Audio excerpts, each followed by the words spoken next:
Hi, everyone. Thank you for jumping on to our panel discussion today, where I've got Dr. Nathan McClain with PracticePal and Mallory with Roya. So I'm going to give this a few seconds for some more people to join us. And while we're doing that, if you would throw in the chat where you are coming from, it's always nice to know who we're talking to out there. And then at the end of it, you can also raise your hand and then I can turn on your microphone if you've got any questions for our panelists. And I'm going to give this another minute or so before we get started. So how this will work, I'm just going to propose a question to all three of us, and we'll take about a minute or so to answer it, just some quick fire responses. And if Nathan or Mallory want to double down on a topic, they can do that. Nate's already asked for him to double down on every question, so this shall be exciting. I'm kidding. I might have bit off more than I can chew. So always love what he's done. So without further ado, is that chat working? Should be working.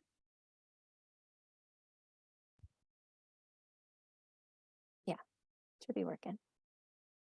All right, so if you're joining us from the West Coast time, you're just probably getting started. And in your East Coast, we've been at it for a while already. San Diego, New York, we went coast to coast right out of the gate. I like it. I like it. I see Kayla from Spexion. Hi, Kayla. We've got lots of people on here. Texas, Idaho, Georgia. This is good. This is a good mix. There we go. All right. So what we're talking about. So here we are already deep into January, how the time flies. So we want to start talking about how we set it and forget it, how we simplify processes for ourselves and for our practices in 2023, and what that looks like for future success, not only for this year for 2023, but really start thinking about 2025. Heaven forbid I say it, 2030. Like, how are we already talking about the future that far in advance? So who I have here today, I will let Dr. McClain just give a quick background of himself, and then we'll switch it over to Mallory. Nate, take it away. Hi, I'm Nathan McClain, optometrist and founder of PracticePal. PracticePal, I've created a solution that really focuses around the headaches with managed vision care in automating eligibility and benefits and providing copay calculations in real time. Nice. And then I have Mallory, who's the director of marketing at Roya. Mallory, can you give us a little bit of your background?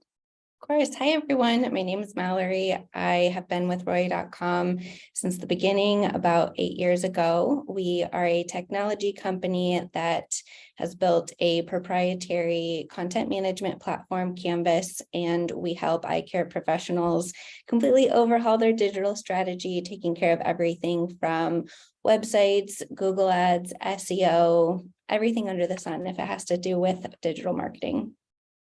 Awesome. And I am also an optometrist. So I just finished patients this morning. So I understand what it is to manage a practice. I'm actually buying the other half of my practice and then the midst of that. So going through this transition phase of retiring a doctor that started this practice 39 years ago.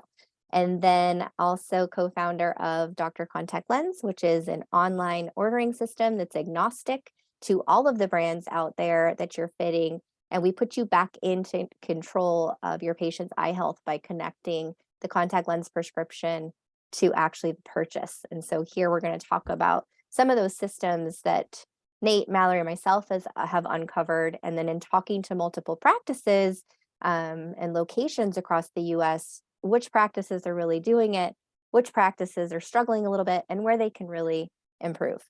So let's talk about really what it means to set it and forget it.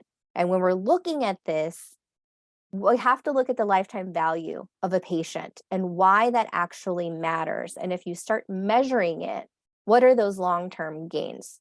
So Nate, what's the lifetime value of a patient and why is this so important for us to look at for the practice and for the long term of patient care? So if owned a practice, then going over to PracticePal, what does that look like for you? Yeah, this might be one of the tougher questions for me. I was hoping not to start with this one, but I'm gonna go first. So this is good. And as much as I hate to say it, I want to almost say it's immeasurable just because of all the variables that go along with that. So one of those being, I feel like one patient is more of a package deal that includes their family, for instance, and throughout that lifetime, who they're going to recommend, or if you lose them as a patient, who they're going to dissuade from coming to you. So to me, like, that patient did have such almost an immeasurable value that I never wanted to lose that patient. And I think there are ways to put a monetary value on that, but I always looked at them not as a singular, but as like their family and who they bring to the practice. And so I never wanted to lose that patient or that value. And I know sometimes as you get extremely busy, you start to say, okay,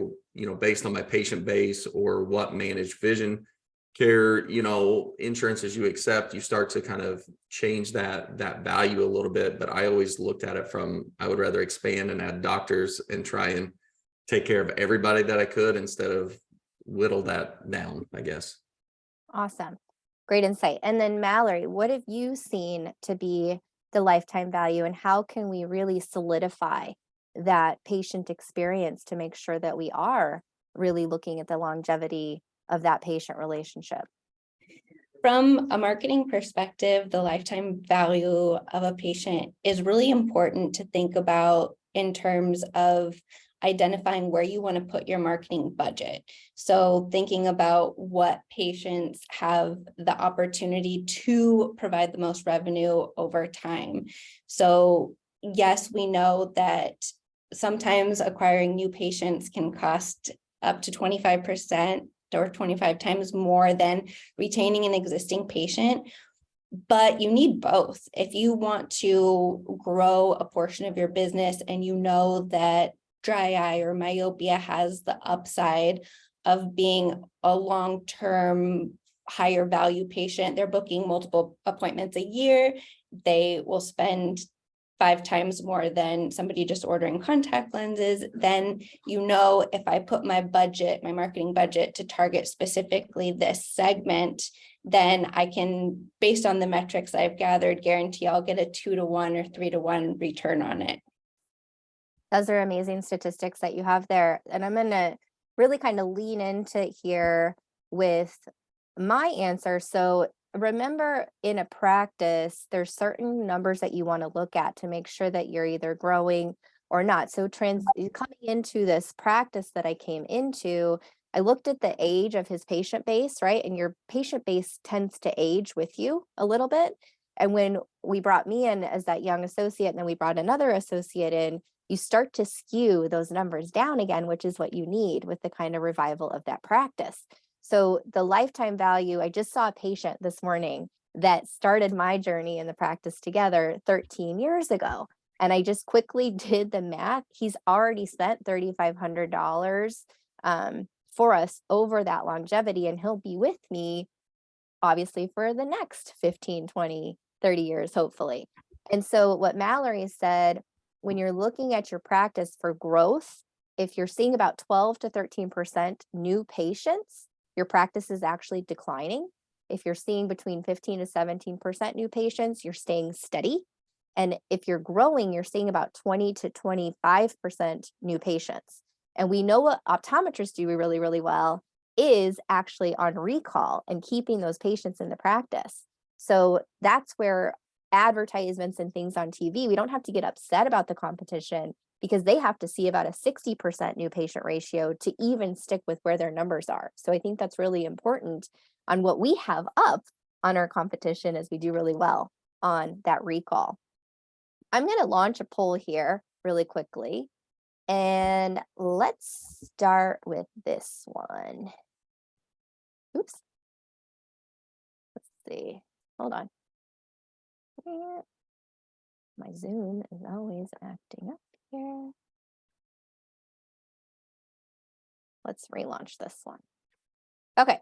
So building a long-term purchasing relationship with our contact lens patients is a high priority for me.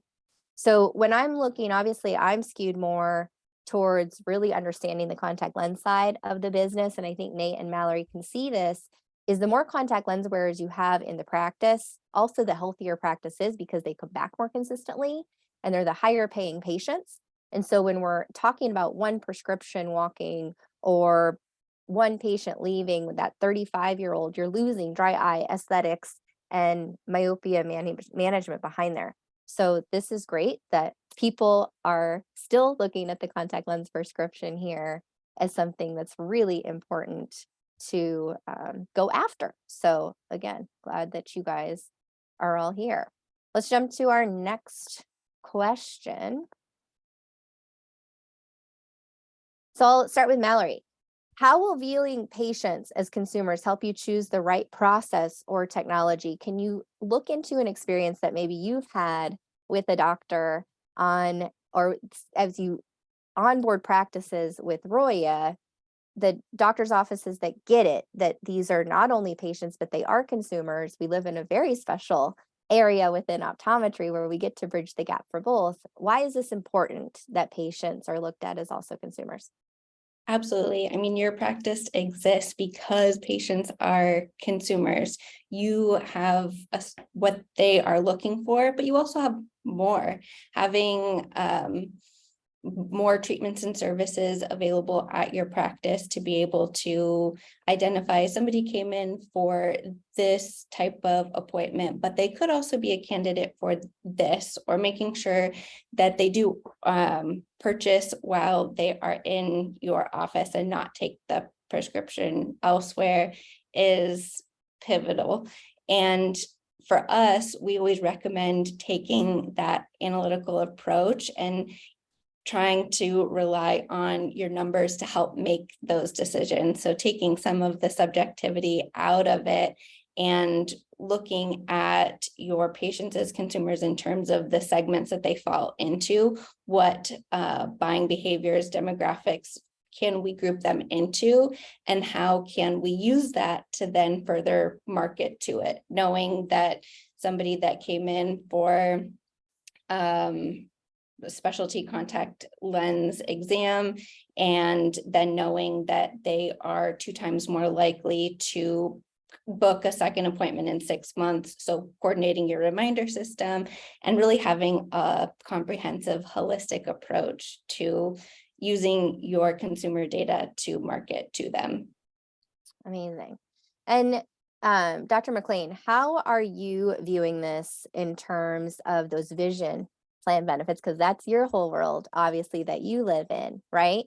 So why is it important that even the entities in the vision plan world, right, they're really understanding that these lives are consumers and they're starting to market to them in that nature? Why is it important for our practices to do the same? Yeah, I mean, I think it's vital from really the overall patient experience or even patient journey, not only looking at them as a patient, but as a consumer, and what expectations they bring to an office when coming. And, one of the things I focused on the managed vision care side of things was the optical sales experience. And I always joke that I feel like managed vision care has found a way to make shopping not enjoyable for patients or the staff. And as a consumer, they have this expectation. Normally shopping should be something exciting and enjoyable. You're getting new glasses, you're giving them the ability to see and function and managed vision care makes that not a great process because patients a lot of times don't understand how their benefits work. Staff are stressed out because they're trying to do all these copay calculations instead of getting to focus on, what options benefit the patient or the enjoyment of the process. They're in the weeds of doing copay calculations and the patient's just sitting there wondering why it's taking so long and not having any idea why they owe so much. So Right. I think that's interesting. They haven't made it fun. And then we've taught our patients how to talk to us also. We're like, I only want what my benefits cover, right? So they're not giving us the opportunity to make them see the best or function the best. It's just the vision plans have taught our patients how to talk to us, and we have to undo some of that language as well, which can be a hurdle that we're all up against. And I think what's interesting, this comes a lot to change management in a practice and really your mindset against change. So we're not the same as we were yesterday. We're not the same as we're going to be tomorrow. And this is where disruption really occurs, is when you're actually not ready for a change that's happening. So consumers, calling them a patient or a consumer, I don't think it's a bad word or a bad connotation. I'm a salesperson all day today, right? Talking to patients, letting them do business with us the way that they want to. I just lived this experience where I wanted to make an appointment with my PCP. Went to his website. I still had to do an appointment request. We played phone tag for 4 times today to try to find an appointment. That's not easy to do business that way. We're just too busy. So I think it's little things like, how can we ship things to the patients? We're over 98% direct ship to patient for their contact lenses, right? Nobody wants to spend $4 on gas to get back to your office, and you're elevating this experience in your office. So really looking at processes or technology that you can implement to make it more fun to do business with you. I think during the pandemic, we made everything super sterile, right?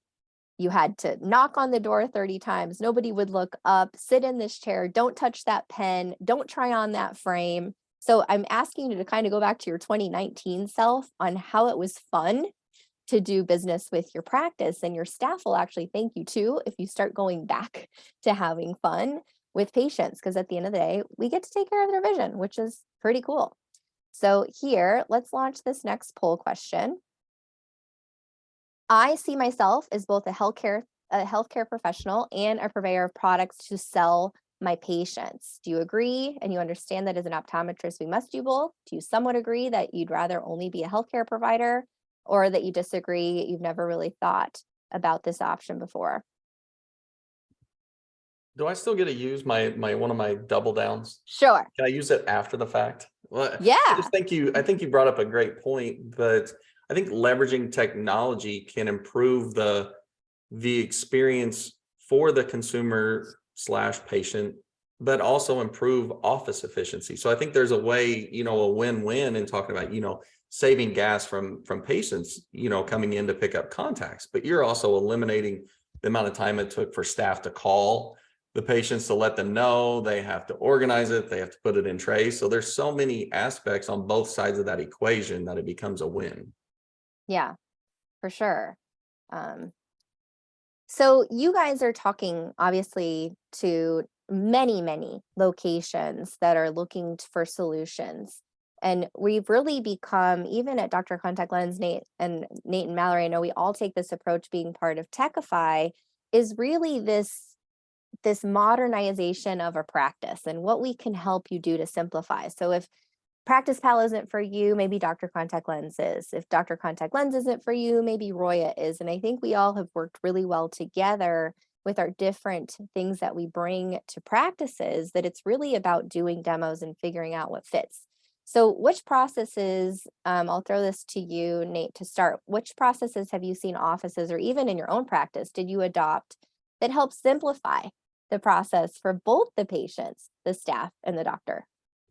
Yeah, I mean, I think a key point in that is for offices to identify, what are their pain points, what are their problematic areas, because you've got to self-reflect and see, what things you want to improve, because it's not, like you said, not every solution is perfect for every office. So it's really good to kind of self-reflect on what some of those pain points are. And for me, and one of the reasons why I created PracticePal was, I had a dedicated staff member that all they did was answer the phone, schedule, and run insurance. And that was 40 hours a week of like repetitive, mundane tasks. So in my mind, offices that try to look at like, okay, how do I eliminate or potentially leverage technology to get rid of some of the mundane, repetitive tasks that really aren't driving business to the office, and so, or income or revenue to the office. So that's that's kind of the way I looked at my office, is trying to look at where those inefficiencies were and how I allocated staff time. Awesome. And Mallory, you obviously have that ongoing relationships, like just like all of us do, right? So it's not you're just selling them a website and you say go away. It's actually about process implementation. Can you speak to that a little bit more? Absolutely. I think some of the feedback that I receive or pain points from clients sometimes is that they're working with so many different vendors that they don't always even know who to call if they have a question or need help. So we try to take that role of offering more of a consultative approach, but there are some things that we can't help with because they are working with so many different providers, and sometimes there's overlap between those services where they're working with a different practice management software and somebody else for reminders and somebody else for review solicitation and somebody else for newsletters. And it's all these things that have communication portals, but they're using different services with different people. So usually there's an opportunity for some consolidation if you take the time to see what features are available for all these other softwares I'm subscribed to. And that saves you budget that can generally be more efficiently used elsewhere too. Directly with us, we see that a lot with like website and marketing and trying and having different providers do different things, but they really work so well together that trying to keep that within the same platform, you do have efficiencies, and even things that don't generally you think may go together, like on-site and off-site SEO, they do work, and you have benefits of the rankings when you exceed in one and the other. So trying to take advantage of all of the current features that you have with the people you're working with is a great way to become more efficient.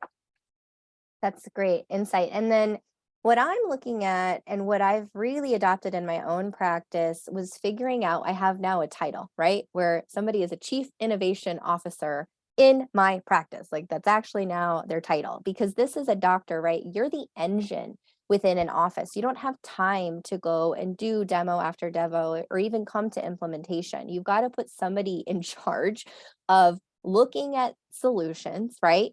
Picking the, obviously everybody is in that discussion phase and decision phase, and then moving forward on what implementation is going to look like. So I think coming up with a plan for Q1, right here, we're already a month into Q1, figuring out what your Q1 process goal is that you're going to overhaul. Is that contact lens ordering? Is that how you're pulling benefits? Does your website need an uplift? And many other things that are easy to implement along the way. But it comes down to, again, that change mindset, that change adoption. This is what other businesses, only 3% of our business is different than every other small business out there. And it comes to who has effectively managed processes from check-in to check-out to delivery of the care. And with Amazon coming in and buying One Medical, they're understanding they're really good at process. And so it's where can you look to other things, the dental industry, or what is Amazon doing to manage processes to make everybody's lives better, especially as we're constantly working over 110% capacity with maybe 70 to 80% of our staff that we had. So where are you soliciting their time to be better managed? This here brings me to another poll. So when you're evaluating staff time, are you actually looking at the cost of your staff time and putting a number to that? Because this could be very skewed, right? So you account for this in a technology and realize that your staff time has true value. You don't really evaluate this into the cost of the technology, or you would rather my staff that you do hire, you just don't really look at it.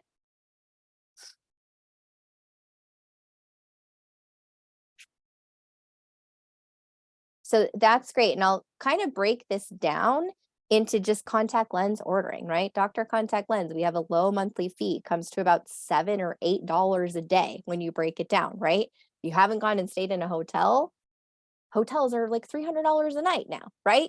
So for something that can go into your practice to really work while you sleep and get your staff doing better things, you're saving on $15,000 to $18,000 of staff time by implementing this. So looking at ROI is really important here, and to put a number on staff time. I don't think we do that enough as practicing physicians and practicing optometrists. Nate, can you relate to that at all? Yeah, and I would say in the beginning of my career, I'm definitely guilty of not, evaluating that and really understanding the impact that technology can have compared to my, what was the cost of my staff time. And in the beginning, I thought the answer was, throwing staff at problems. And then I learned very quickly that's not the best way. And with the issues we deal with, one, even staffing or staff turnover, that becomes a big problem. And I kind of joke that technology doesn't call in sick. It doesn't quit. It doesn't have payroll taxes. So when you say, even $7 to $8 a day, if you had an employee that was at $7 to $8, which I know we don't, but there's so many other things that go along with that $7 to $8 that the cost is way more. So it's things that sometimes, and like I said, I was guilty of it myself. I never thought about it in that way and what impact that had to my practice and really my bottom line. Awesome.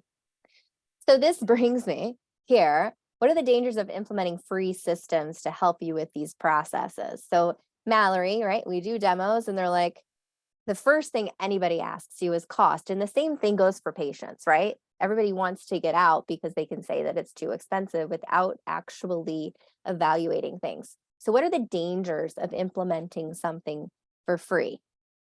I mean, free sounds appealing, but there are usually downsides associated with it. In our space specifically, you hear about free platforms, like open source ones, like WordPress is a big example of that.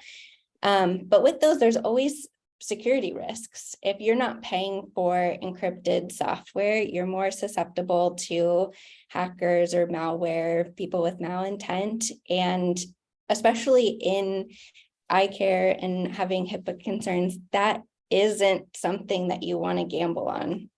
So if something is free, it should be thoroughly vetted before making a big commitment. Another example that is kind of more recent is Google really pushing their free Google management, pushing small business owners to do it yourself. Use their AI campaign, smart campaign to set it up for you. But with that, there is opportunity for this free algorithm to set up a campaign that just drains your marketing budget. Because if you don't know what to look for or what KPIs to monitor, and you're just trusting this technology to do it for you, you can see that you might be getting reports that show I'm getting clicks, I'm getting impressions, but those aren't converting into patients. And you could quickly see thousands of dollars go to Google for nothing in return. Yeah. And then Nate, obviously building a software, right? It's not free for you to pay developers to get something there. What do you see as the dangers of implementing free? Well, I think free, one is, what kind of support does free come with? And, with, monthly subscriptions and things like we offer, that there's not just the platform or product itself, it's the customer service that stands behind it to help people when they do need help. The other concern I have about free systems is adoption. I've had systems on the opposite side of that, to where I've signed up for something that I had to pay, that, because I was committed to that, or financially committed, I was committed to implementing it in my practice. And then by doing so, by the end, there's always friction in changing behavior and things like that. But by the end, I was so glad that I did. And I'm like, oh, I couldn't imagine doing things, without it. And the opposite of that is, if it's free, I think there's less of a motivation for implementing or adopting. And I think there's certain things that, had I had for free, I'd have just been like, oh, it's not that big a deal, and maybe I'll get around to it, maybe I won't. And I just don't think the adoption is there, and therefore you're not always inherently benefiting from it. Sounds like you're a recovering entrepreneur from those beta testers that you went through there, Nate. Always. So I'm going to go into this one a little bit. I think that free upfront doesn't look like it costs you anything. But if you look out 1 year, 3 years, 5 years in the future, it actually costs you a significant amount, just like what Nate was saying when it comes to implementation. We've seen many clients come over from these free platforms because they're getting your patient information, they're getting your patient data, right? So you've got to be able to use that yourself. And also staying agnostic is super, super important when you're looking to how you're going to do business in the future. Run your own business. Don't let, reps come off the street and say XYZ, right? They've got their own paycheck in mind, and you need to have yours front and center as well. So how are you going to move your business into the future when you're implementing these free softwares? Again, like Scott Crow says, he's like, are you going to go to Disney World on a free day? Probably not. And that's what comes with support and implementation and process change, right? So again, you can sign up for something for free, but it doesn't mean you're actually going to get anything from it. And not to mention when you're enticed by little rebates, that's money that you should have made anyways. So if you're going to get a 2%, 3% rebate and you're doing $10,000 of business, whoop-de-doo, you made $300 off of that. Congratulations. When you actually could have seen or could have made, quadruple or like 10 times that amount of money off of something that actually was doing what it's supposed to and had people around there. So be careful of free. This brings me here to, why is it important to look 1, 2, or 3 years ahead in your practice when you're implementing and changing processes? Because we all know that that's super fun to do in a practice. Nate, I'll throw this one to you. I mean, I look at it as if you don't look ahead, someone else is. And, and that's really, I mean, we all have colleagues, but at the end of the day, we're still running our own business and we're still vying for a certain patient base. And so I think trying to be ahead of the curve in a way to set yourself apart and understanding patients and their expectations as a patient and as a consumer, that you're creating a business that allows you to stand apart from your competition. And that's kind of the way I look at things. Love it. Short and sweet. Mallory, what are you thinking here? I very much agree. Times change. We need to be agile and change with the industry too. You need to plan ahead because time commitments, financial commitments all go into process change, and making that, you want to be able to take a step back and evaluate strategically with data, how is this process change positively impacting my business? And generally that isn't something you can do with a month or two of data. You need to have that historical information to look back on. So at least a year is necessary. And to plan for the future, you need to have that projection type information to work off of. So I don't think it's just coming up on like December of 2022 and seeing if you did better than 2021, right? It's Right. also just projecting there. And it takes a while to change a process. So don't be paralyzed by a decision. Jump in, honor it. It may take 3 years for something to really start to grab hold in your practice, like pre-appointing, something so simple that not a lot of us do really, really well. That takes 2 to 3 years. Most of us will give up on day number 6 because we had 6 patients in a row that said, I don't want to schedule a future appointment, right?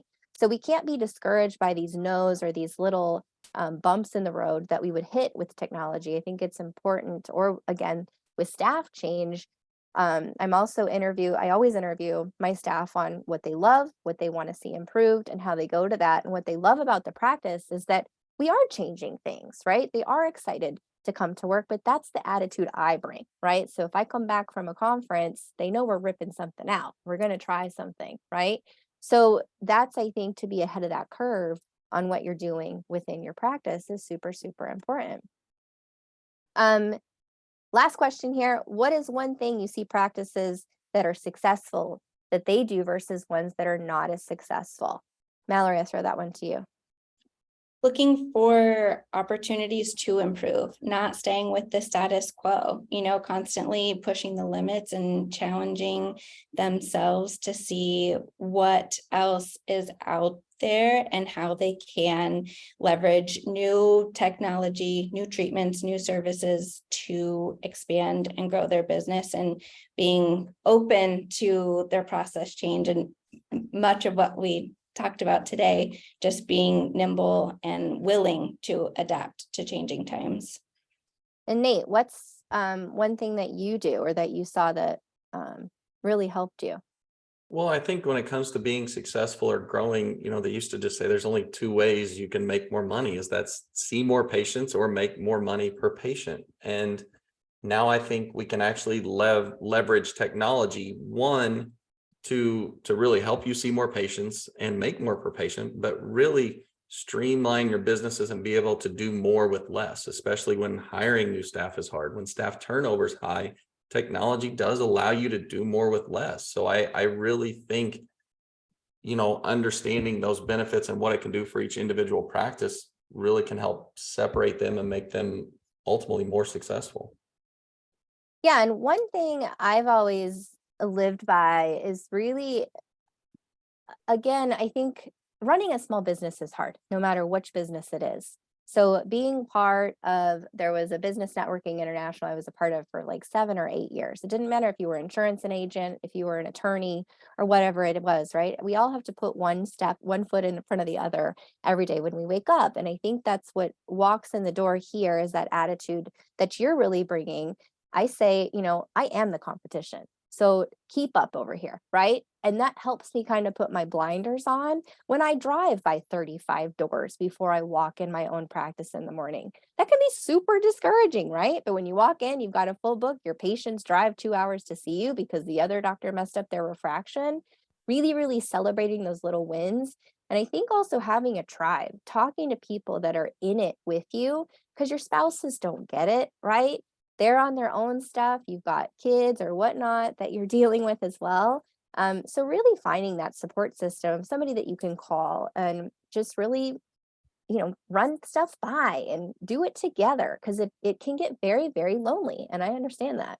So those are some anecdotes I have personally that I do on how I help my practice push on here.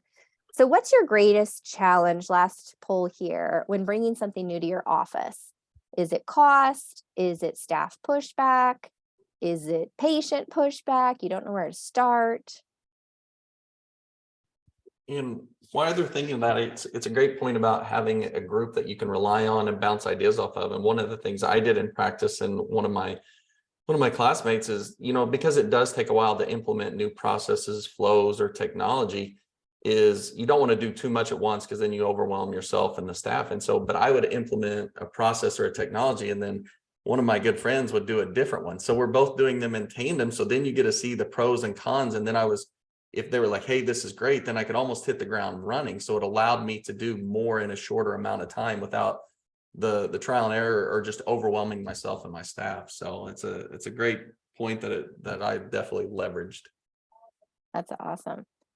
So we'll kind of open this up for any questions that anybody has. And then Mallory, you want to just give us your 1-minute elevator pitch about Roya? Of course, Before thank we you. sign off. So Roya is a digital marketing content management platform. We can help you completely customize your digital brand, integrate with other great technology companies like Dr.Contact so that you have a seamless user experience. We're all about trying to maximize your patient experience. So with much of what we talked about today, you work so hard to get in front of new patients, new users.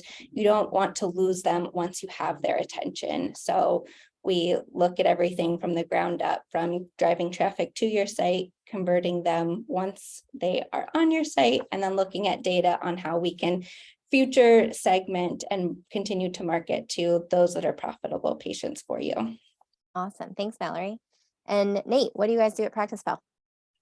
Yeah, we just get rid of the headaches of dealing with managed vision care, of, searching multiple portals just to figure out who their insurance is through and then what is their actual eligibility and benefits. And then, providing real-time copay calculations throughout the entire sales process, getting rid of the bottlenecks that happen in the optical from all the manual copay calculations. And then, being able to save time and money in all the copay calculation errors that happen because they've just designed these plans for our staff to undercharge almost every order. And so I'm here to eliminate that.